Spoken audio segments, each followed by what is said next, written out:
So I have a mentor. He doesn't invest in a startup where the founders are partners or a couple. I actually pitched to investors when I was 6 and 7 months pregnant.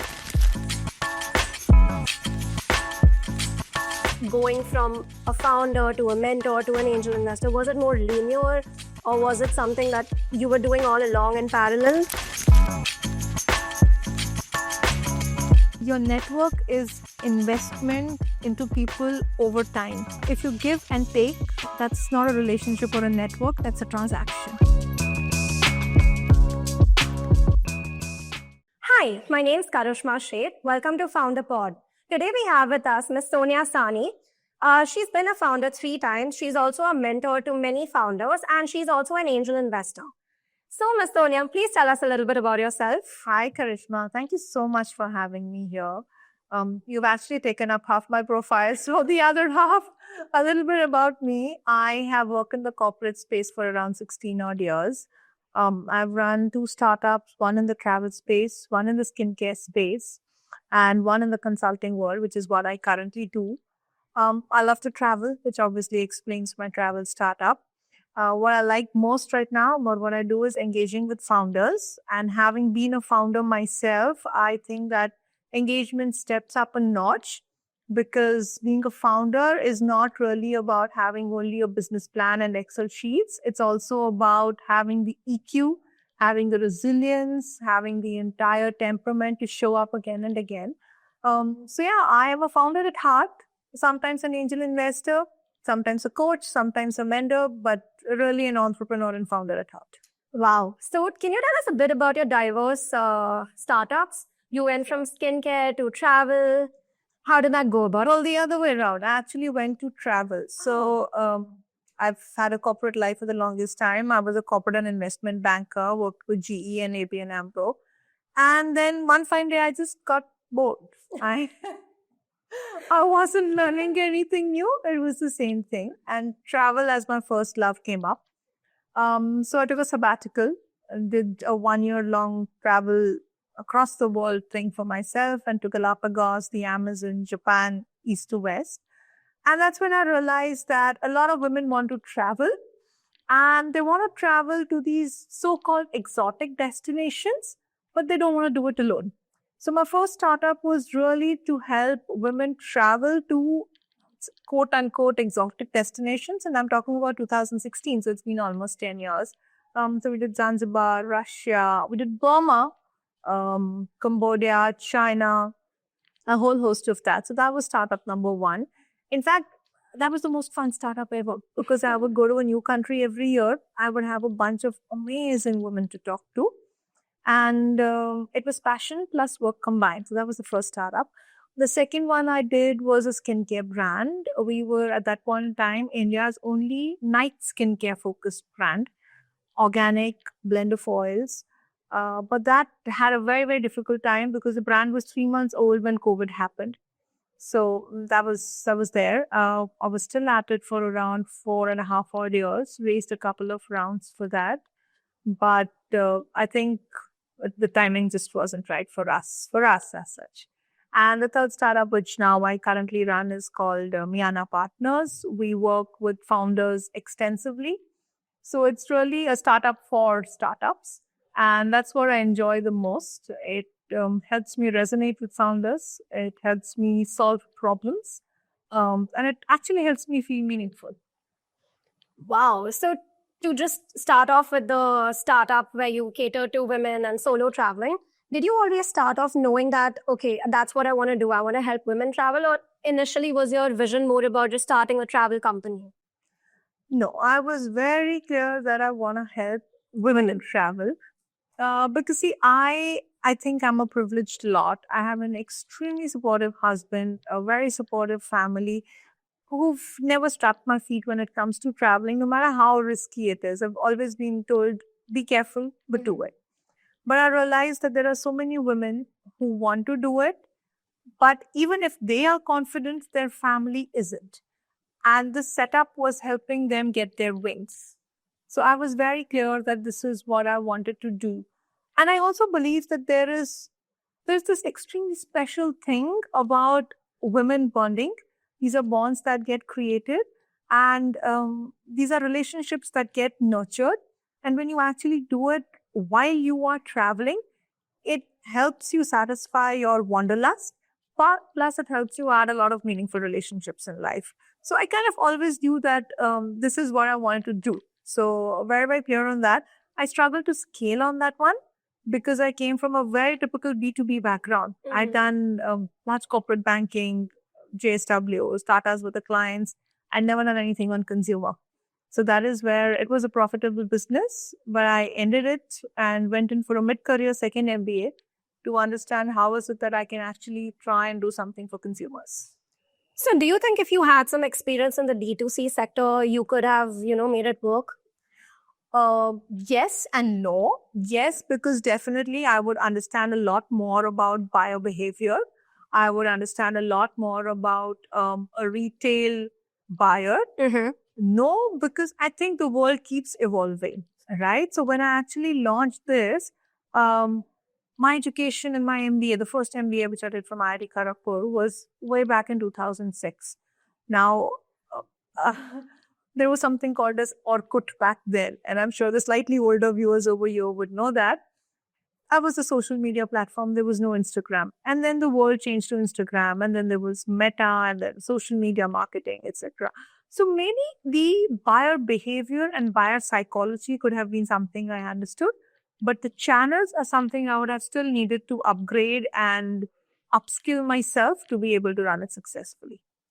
And over the years, how do you think the evolution of the platforms, when it comes to digital social media platforms, how do you think that's affected consumer products or the way you sell to the end buyer? Both ways. I think every part has 2 points.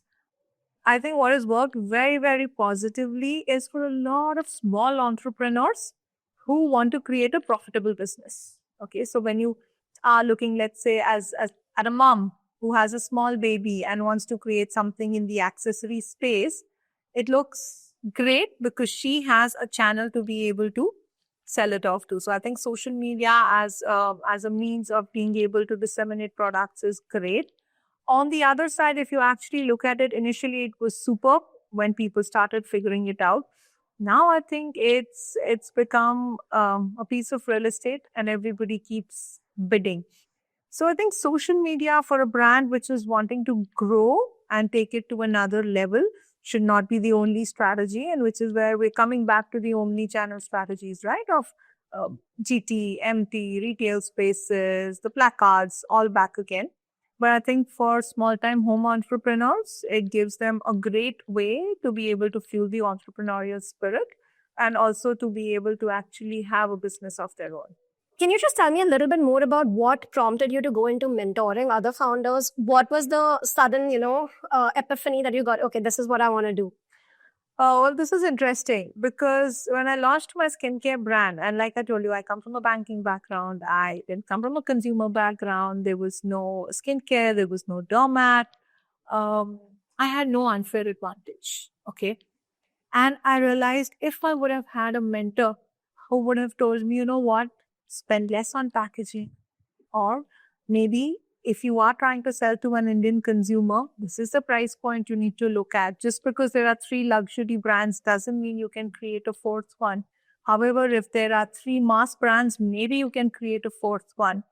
So I realized that those insights would have actually helped me save at least 1.5 years of my 4-year journey and probably cut my investment by 35 to 40%. Wow. Yeah. And that's what I realized, that now I have lived both sides. And then I've actually been a CXO at an angel fund. So I've spoken to a lot of founders, met a lot of them, worked with a lot of them. And I realized that it's just nice to be able to share because it'll help startups get to their fast track faster. And that's what they want. So really, that's what prompted me. It was more like my living experience, which told me that, okay, woman, give it back. So, yeah.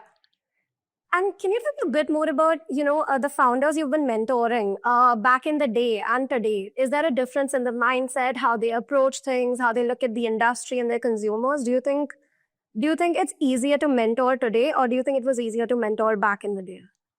So I'll take two parts to this question, okay? Mentoring then to now is slightly different because when we are talking about, let's say, 5 years or 6 years ago, we're not talking about AI being there. We're talking about the D2C bubble being all over the place. Versus now, when you have AI, which is supporting a lot of founders, you have founders who actually want to bootstrap and grow.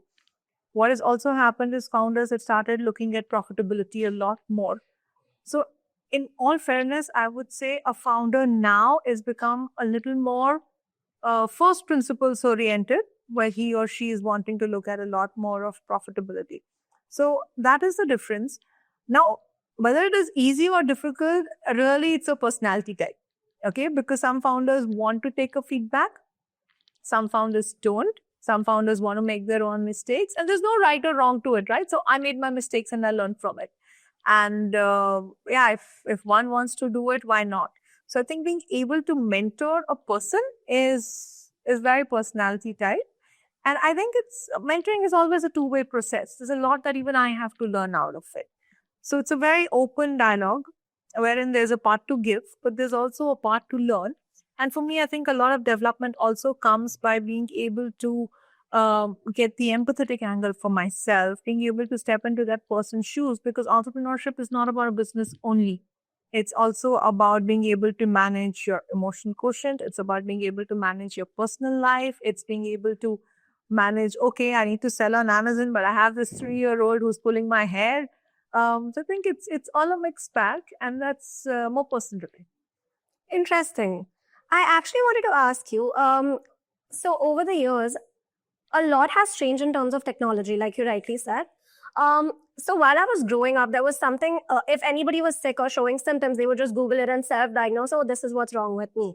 Is that also present in today's time with founders? Will they come to you and go like, no, that's not what ChatGPT said. No, that's not what, I Googled something and that's not how it is. Do they contradict your opinions or? So founders typically come to me when they've done the ChatGPT research. Okay. So they've got 4 options from ChatGPT. And ChatGPT says, do A, B, C, D. Right? And ChatGPT will also tell you, do A first, then B, then C, then D. Or another contradict to it. They come to me when they say, you know what, these are the options that we have. This is where we are. What do you think we should do? And that's when experience speaks. And I see no contesting to the fact that ChatGPT has multifold experience than I would as a person. But when it comes to decision making, you don't want to bank only on ChatGPT. You also want to have somebody who's lived through. And like I said, see, every founder is different. So if you and I were to start the same business, so let's say you and I start selling coffee, right? 24 months later, you and I have the access to same ChatGPT and same AI, but we don't have the same outcomes. Execution. It's the execution, and a business is the sum of the decisions you make. We make different decisions. You've had different upbringing. I've had different upbringing. You have different ethos. I have different ethos. There's no right or wrong to it. So founders come to me when their homework is done and they say, you know what? This is where we are. This is a crossroad. We know we should do this, but what should we do first? How can we do it? We've tried reaching out to people on LinkedIn. We're not getting any warm connects. Can you help us? Or we're not able to actually communicate this properly. Can you tell us what the investor side would want to look at it? So the ChatGPT homework is done before they come. So they're there for the human touch now. Yes. Yes.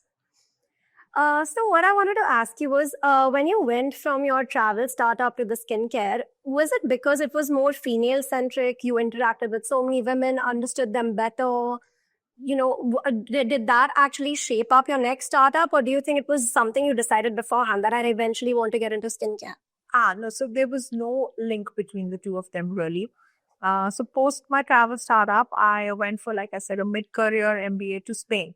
Mm-hmm. And while I was there in Spain, I developed a sort of skin condition which wasn't working too well without steroids. And that's when I took up actually a course in formulation. And I realized that when you look at the labels, you realized how much of it shouldn't be on your body. which is where the genesis of the entire brand started. The brand was called Ethico, which means ethical in Spanish. So really the two weren't linked. The skincare brand was really formulated because I wanted to create something which was really clean, which worked for me, and which I thought could work for a lot more who were like me. So yeah, different times, different problems that I was trying to solve. If you could backtrack and, go back, start the skincare brand all over again, are there things or steps you would change and do differently? Or do you think you would follow the same process? Well, if you actually put me back in time with the same experience and, the same infra and the same, COVID wave. COVID wave, honestly, no. But if I had the knowledge that I have now, I would do things very, very differently. Firstly, I try to create a premium brand and try to do it purely online. That doesn't work, right? Because if you're buying a premium product, you want the touch, the feel, the experience. So either I would have changed the price point and the product, or I would have changed my channel strategy. So that was very key. Second, I actually imported a lot of stuff, including packaging, bottles, and the likes. I realized that that was not really what was important. I should have tried to make it more price sensitive for the Indian consumer. So my pricing strategy would have been different. So these two things primarily. Third thing, I spent a lot of time, effort, and money on packaging and designing. And because I was trying to do D2C, you buy a picture. So I should have actually invested a lot more in the digital assets rather than actually doing the physical asset. Because, once you have a product, the product is great, but you throw the packaging in 3 minutes. So I think my investment in even product creation would have been better in terms of a pie chart. So is it safe to assume that if you did have experience in D2C, all of these aspects would have been covered there and then? Not really. Not Okay. really. I think a lot of these aspects would have been covered if I would have had either a co-founder who's been a founder and done it, or a mentor who has seen it or has been in the space and has seen a plethora of such things. And which is where, the entire mentorship angle comes in again. So to actually touch base on co-founders, it's a huge problem in today's time, finding the right co-founder. I mean, it's as important as finding a life partner when it comes to your business. Yeah. So what do you think would you suggest or recommend to the audience to actually find the right co-founder, fit in the right product market gap, get all their bases covered before they dive into something that intense? So I would say, don't go looking for a co-founder. Okay, like you said, it's like finding the right match. It's like finding a life partner. I would say rightfully so to a very large extent, because if you're spending 10 hours a day with your life partner, you're spending 7 to 8 hours a day with your co-founder. You're debating, you're disagreeing, you're agreeing. So if you have somebody who you think is a co-founder, great. Probably one thing which will really help when you are looking at a co-founder is the ability to have complementary skills. So 2 bankers don't make great co-founders, right? So maybe if it's 2 bankers, one from debt and one from equity would make a great co-founder if you're setting up a boutique investment bank. But complementary skills, right? So somebody's coming from digital marketing and you want to set up a consumer brand. Somebody comes from the digital experience, somebody who's done modern trade. Superb team. Don't try and duplicate yourself, because then you're putting yourself in an echo chamber, which will not help. So a co-founder, finding it is lucky, incidental. That's definitely there. In fact, a lot of startups actually fail because co-founders don't get along. So be very, very careful on that. Secondly, also with reference to finding co-founders, if you are a full-time co-founder, please get a full-time co-founder. I've seen that mismatch happening where somebody is part-time, somebody is full-time, there's a lot of backbone. That doesn't work. So I think from the co-founder perspective, that's my input. The other part I kind of missed, sorry. It was just diving deep into, what do you think are the other bases besides co-founder that people should cover before they dive into intense business execution? I think a couple of very interesting, and you touched upon product market fit over here. Right. So on the product market fit, I think people try and look for perfection. there is no such thing as testing your product with the perfect product because you just spend too much of time, effort, energy. I think the iterative process works the best. So get it to some level and test it. Another thing when I'm saying about PMF, which is a product market fit, is that don't please test in an echo chamber. Okay, so when I was in B school, people would come up with an idea and go test it in the entire class. But everybody comes from your socioeconomic background. Everybody thinks like you. Everybody is your age. I mean, 8 out of 10 people will say yes. So take the effort to do a proper test. So I think that becomes very important. Jhola leke bahar jao. Just pick up the bag and go out and really do the testing. That is very, very important. Aren't most of them actually looking for validation when they do that? Like they're going into an echo chamber hoping to listen to the yes so that they feel like, okay, maybe my product will work. Yeah, but then maybe is not what you want. Exactly. Right? So it's a little bit of more on the yes, it'll work from strangers. Okay? Because for your product to work, now whether it is a service or a physical product, you need to have a buyer. Somebody needs to be able to put money on the table to buy it. And your friends will probably do it to keep you happy once or twice. And you will then stop following up. Then what? So then that's just a hobby business. And it was an idea which was more like a classroom project and ended. What you really want to do is find strangers, which also helps you understand your price point and your target, and which then starts, deep diving into how do you want to market, right? Are you looking at a cafe coffee day user? Are you looking at a Starbucks coffee person? So once you get that right, then you also know whether your market is big enough to be investable by a VC or it is small but very profitable. So you just want to have it as a bootstrap independent lifestyle business. And I think that starts making a lot of difference on how you approach the growth plans, the proposition, the marketing strategies, the brand, look, feel. So everything starts from there. Can you tell me a bit about audience segmentation? You touched base about how, you weren't able to segment the audience correctly because you weren't very, experienced with D2C. So how did you actually get over that? How did you pick up your own pace? How did you figure out how to profile your end customers? Yeah, so I think experience is the best teacher. For 4.5 years of trying to figure it out, yes, you finally figure it out. You also learn from looking at other brands around you. And when I say learn, I mean a genuine feel to want to learn and not looking at them as pure competition, right? Now, I'm a young, small brand. Forest is not a competition, but Forest Essentials is something to learn from. True, right? What is it that they did right? How is it that they targeted? How is it that they figured out their segment? And I'll give you a very interesting example of how I started using Forest Essentials. I'd gone to Taj Coorg for a vacation. This was around 12 years ago. And when I was ending the vacation, it was like a good 5-day break. And the Taj gave me this beautiful pack of Forest Essentials saying, ma'am, please enjoy it for your travels. So it was brand association, right? Because I had a luxurious time, I started associating Forest Essentials with luxury.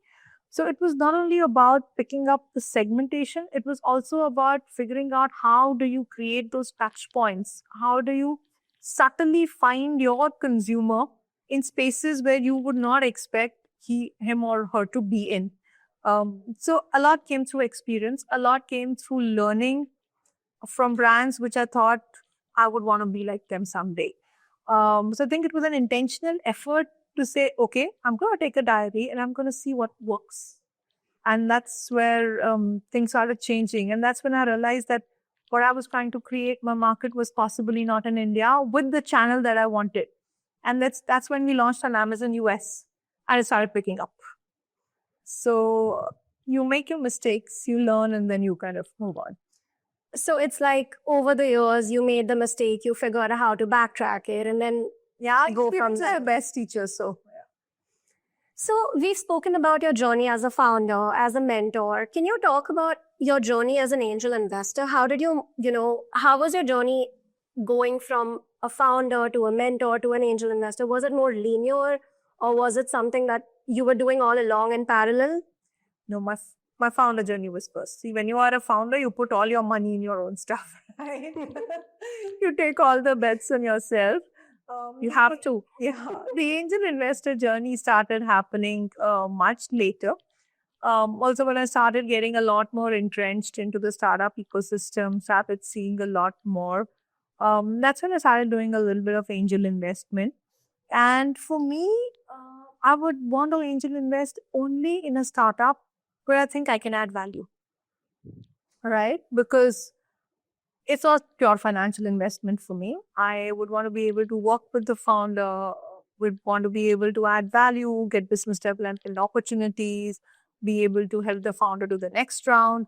So for me, angel investment is not purely math driven, is my past experience driven, my network driven, and my alignment to what the founder and what the product is. So can you tell me a bit more about, pitch decks? When somebody sends you a pitch deck as an angel investor, and owing to the fact that you've been a founder and mentor yourself, do you think you're more particular while looking at it, or do you think you're looking at the far end vision at the end of the day? How does it work when you're actually going through the pitch decks? So the first thing which I typically do when I get a pitch deck is go to the founder's LinkedIn profile. Okay. Is that a common industry trend or standard?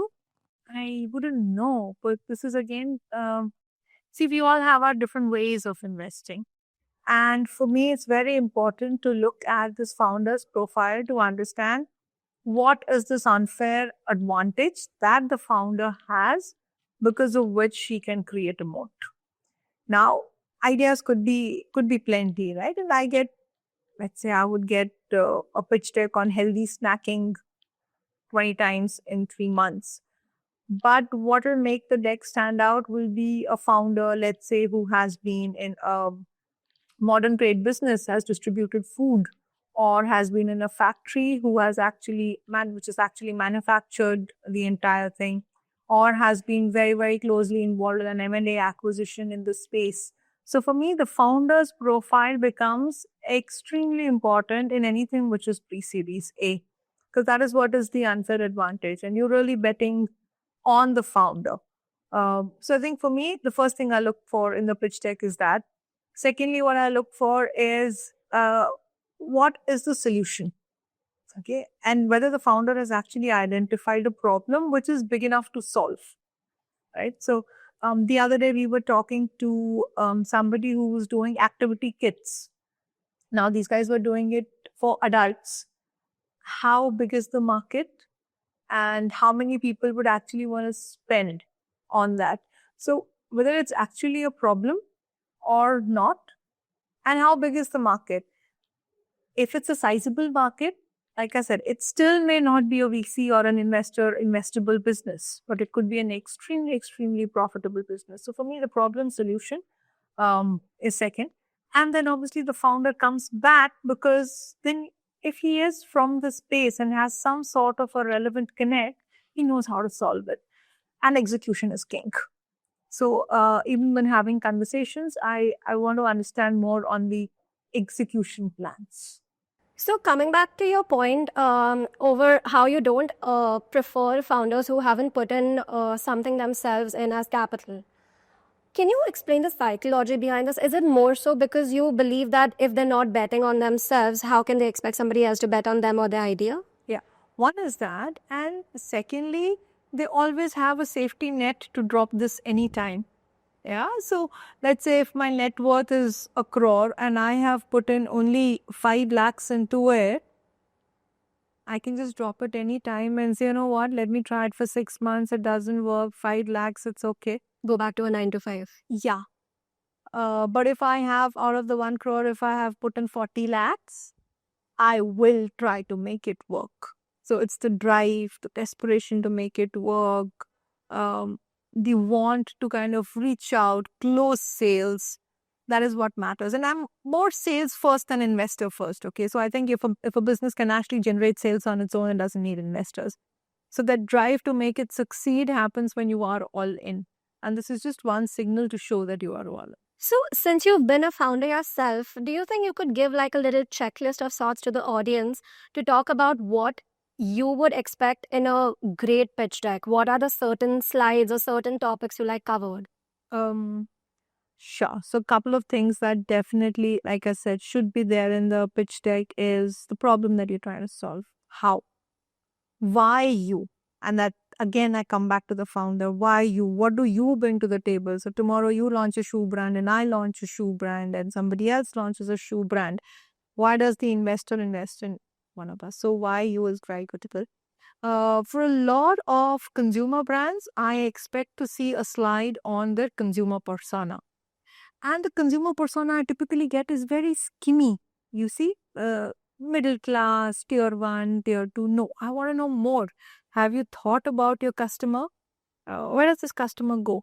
Does he go and shop in DMart or does he shop online on Swiggy? Does this customer have 3 children or does this customer have a joint family? Okay, so I want to know more about that. Which brands does this customer associate with? Does this person go and like to pick up stuff from Unilever? Or will this person actually say that no, my skincare moisturizer has to come from L'Occitane? So the personality type is something which is very, very important because your market size comes from that, right? So these are 3 things which I definitely want to see. One thing which again I miss within a lot of decks is the end user funds.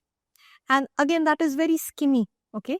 And people think it's very okay to burn money on marketing. And very often you find the largest chunk to be marketing. People don't realize that marketing doesn't come without people. And I actually expect to see whether you are putting in a bit of cash aside for building a team, because there's only so much you can do as a founder. So these are 4 things which I think are very, very key for me in the pitch deck. Wow, that was an interesting little checklist. So, to talk more about founders and their relation with investors, Sure. I want to touch base on something. So I have a mentor. He's a senior angel investor.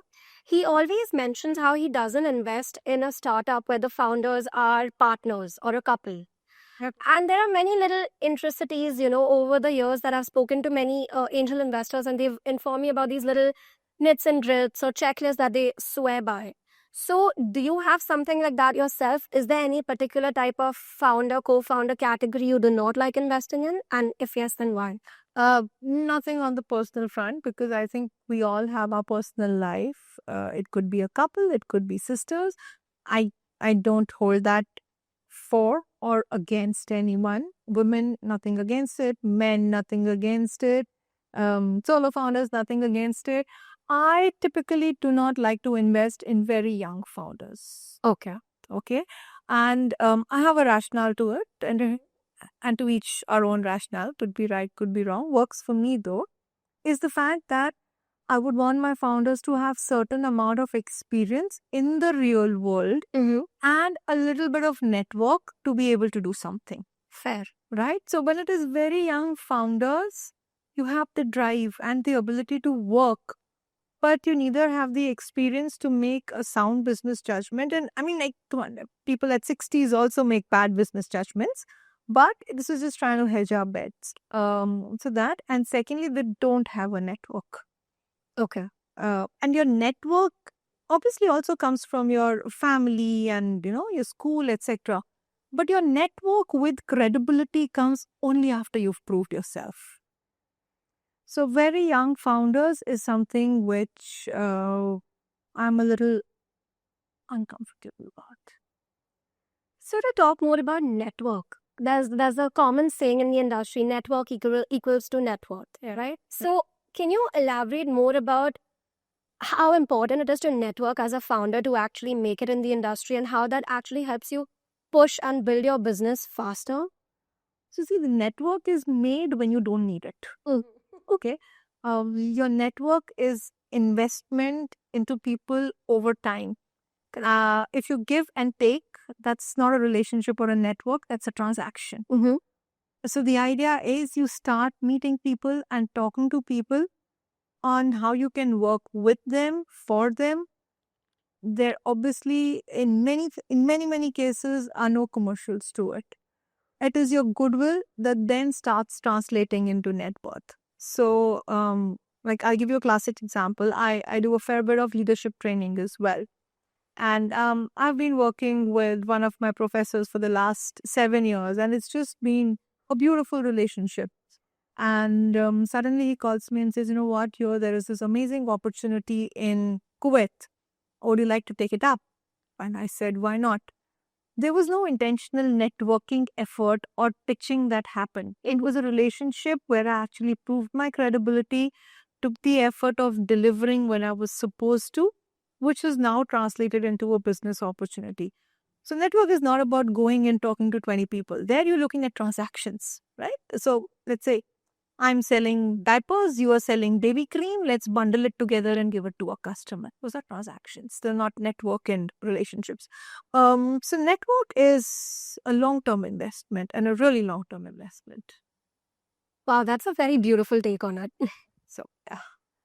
So, I kind of want to touch base about on how you like cater to your founders that you're menteeing, who are your mentees. Sure. So, how do you cater to them? What kind of business advice do you dish out, and how is it? Is it like weekly calls, or is it like an open door policy? They can call you at any time. No, it's not an open door policy because I work with quite a few founders. So an open door policy would mean that I never sleep because founders are always up and running, right? So no, so typically we set out on the number of hours that I would work with them during the month and how many months of engagement would they like. And then we work things out accordingly. So there are certain founders who say, why don't you spend half a day, a week with us for the next 3 months? And then we can take it to, let's say, one day in the entire month. Or there are some founders who say, what, I just want 1 hour in a week for somebody to help me solve the burning points I have. So I work with them on business strategy. I work with them on their growth plans. I work with them on their investor outreach. I, in fact, discuss their term sheets with them in a very unbiased opinion. I also very interestingly work with them when they are very, very frustrated with their co-founders. So it ranges from hardcore financial projections to saying that, what, my co-founder didn't deliver. So it's call me an agony aunt for the founder. You're like a parent or two. Yeah. So then comes in obviously the business development network when I get them to. So let's say we were working with a startup which was doing visual and AI based defect detection. Okay. And they wanted connects in larger corporates to be able to deliver a POC. So they actually helped them open doors to some very large names, to somebody in cybersecurity, which is wanting to get into more traditional manufacturing businesses. So work with them on that. So like I said, a whole host. And there's somebody who says that, co-founder is not working out, worked with him. The whole thing. Can you tell the audience some horror stories, some co-founder horror stories that you've seen over the years or experienced yourself or one of your mentees has been through? Co-founder horror stories I can never share. They are confidential. It's like I'm sorry. Co-founder horror stories are like sharing, a psychologist saying that and sharing marriage secrets. No, that boy. But I can tell you some interesting things or some interesting emails and decks that I get. So like the other day, somebody reached out to me for a consulting assignment and I said, great, commercials were sorted, everything was fine. I love the product. In fact, I'm a user of the product. And then she sends me an NDA, which I said, great, of course, let's sign an NDA. 3-hour consulting assignment. And she sends me an NDA for perpetuity. For just 3 hours a week? Yes. So, and then when I told her that this is not practical. I mean, how will you track me 20 years down the line? She says it's a standard clause. I will look at my legal team and get back to you. My point is utilization of resources over here, right? You can probably spend that much time and effort in developing business, or you can spend that money which you're spending on your legal team in doing more branding or more marketing or more sales or another hire. So yeah, this was something which just happened last week. Another couple of months ago, I got a mail with a great product idea, superb AI-based product idea. And he says that I've not put in any penny of my own because I don't think I have any money to do anything in this. And I'm like, that's strange, right? At least, even if you don't have the money, you have the time. And if you don't have the time to build something to even show me the Lego blocks for it, there's something wrong. So yeah, I do get these strange things which do pop into my inbox, and I just have to kind of take them in my stride or laugh off and then just go on. So actually touching base on NDAs and non-compete. So a lot of founders are always worried their ideas might get stolen. They're talking to freelancers, developers, and they're always talking about NDAs and non-compete. So what is your opinion on that? See, NDAs do become important. Non-compete becomes important. Ideas become important.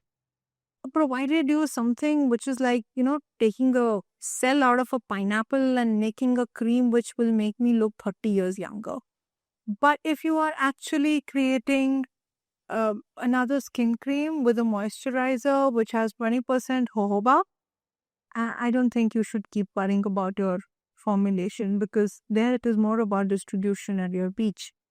NDAs, I also think it adds a lot of comfort, especially if you're sharing financial information. So that becomes important. Uh, Most people, including funds, investors, are very happy to sign NDAs which are 24 to 36 months. So I think that's okay. I think when founders have an attitude which says that I will not share my idea because you will share it with somebody and it gets copied, um, that's strange. But in all fairness, I've also seen that happen. I have seen funds talking to a founder, pick up an idea and give it to their investee company. But it's like, talking to the devil. What can you do about it? If that is the case, you bootstrap, grow it slowly on your own and take it from there. So if you are actually putting yourself out there, you may not want to share something on email or in writing, but yeah, this conversation can go anywhere, right? It's from me to you now. Great. Wow. So, can you tell me a little bit more about when you were investing and pitching to investors? So there was a point of time where you were pitching to investors and then a transition to when you got into investing. Yeah. So, can you tell me more about the groundwork? How would you pitch to various investors? How would you try to, get your product out there? Yeah. So I think my pitching to investors was very interesting. I actually pitched to investors when I was 6 and 7 months pregnant. Oh, really? Yeah. So you had investors who did not raise eyebrows, but who obviously want to keen about it. But I did manage to close the round when my twins were 4 months old, which also means that there are people in the industry who back a solo founder and a new mother. So I've seen both sides.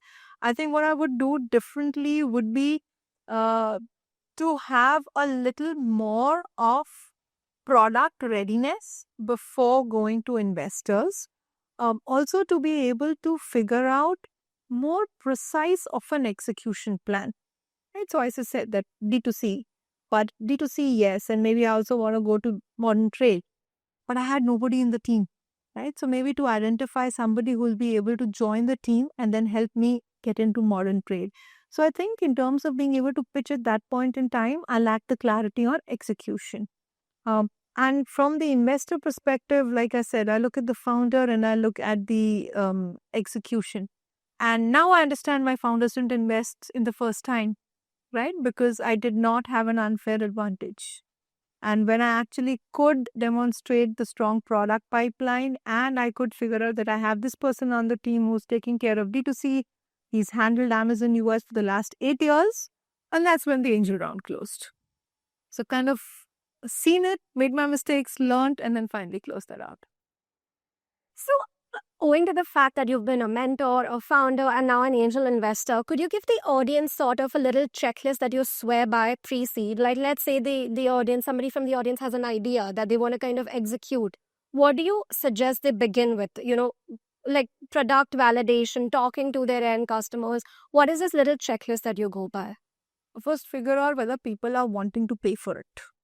Okay, so often we think it's a problem, but nobody wants to pay for it. So in the interim, we were brainstorming an idea on let's create a repository which can store warranty cards. So the next time you want your AquaGuard isn't working, you can pull it out and get it done.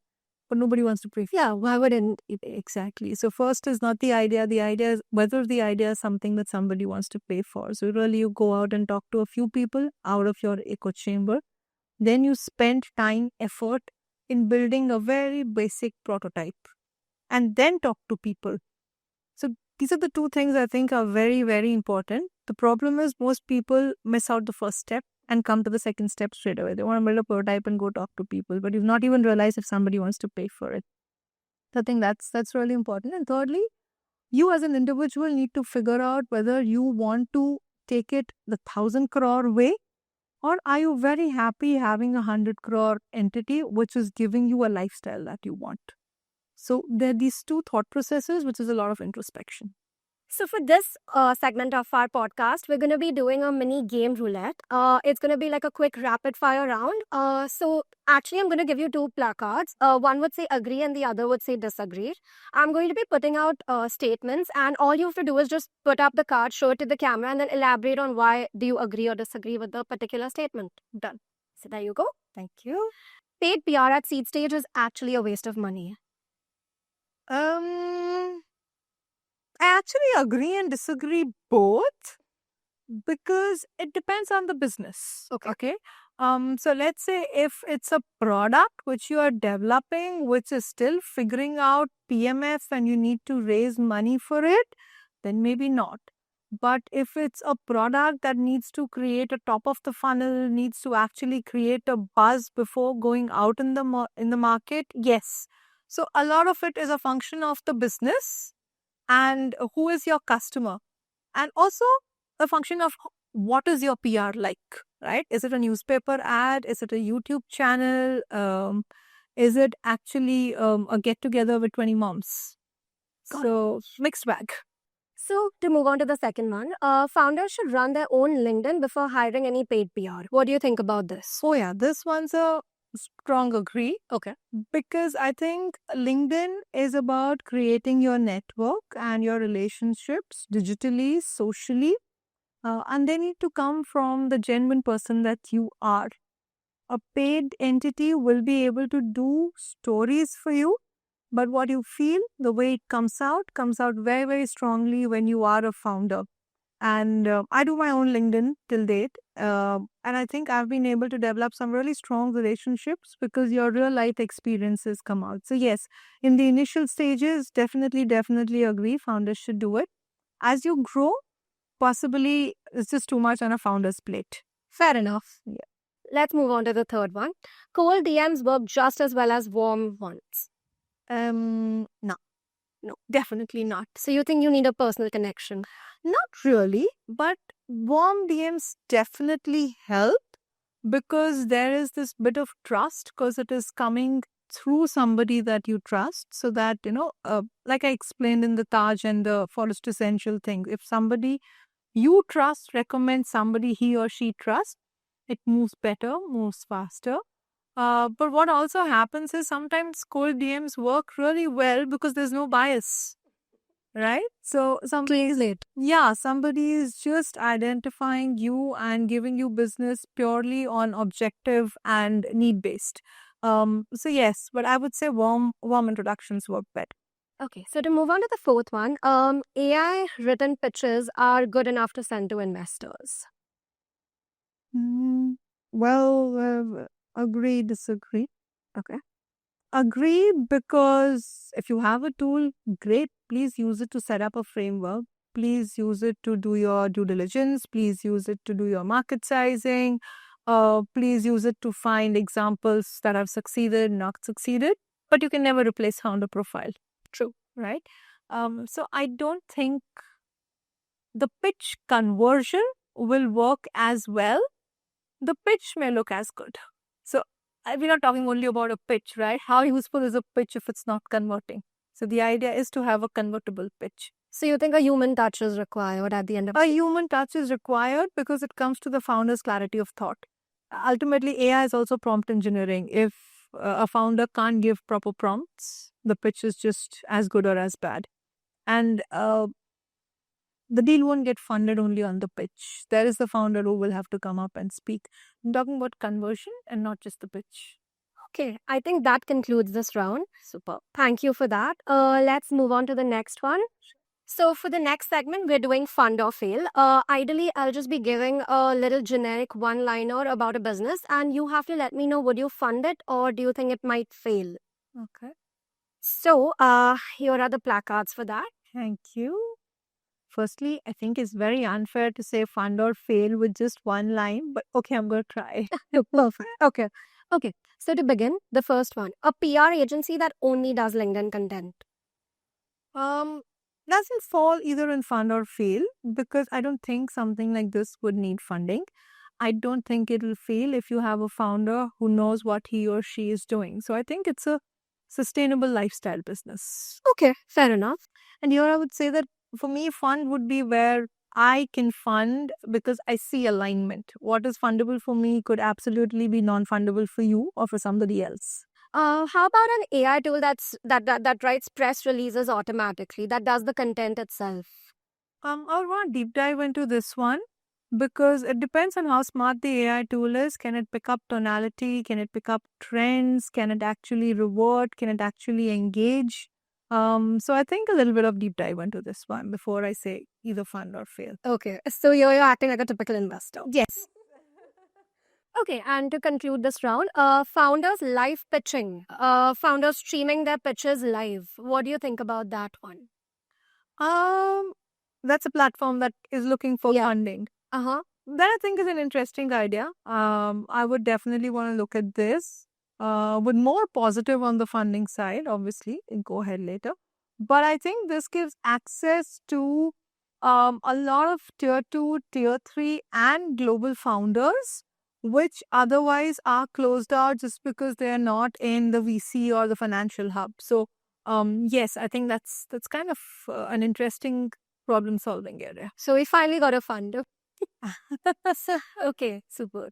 So that concludes our game segment. Thank you everybody for watching this, and thank you Miss Sonia for coming along. Thank you for having me. And in case any of our audience wants to reach out to you, could you please provide your socials for us? Sure, I am the most reachable on LinkedIn, which is SONIA Sonia, SAHNI Sahani.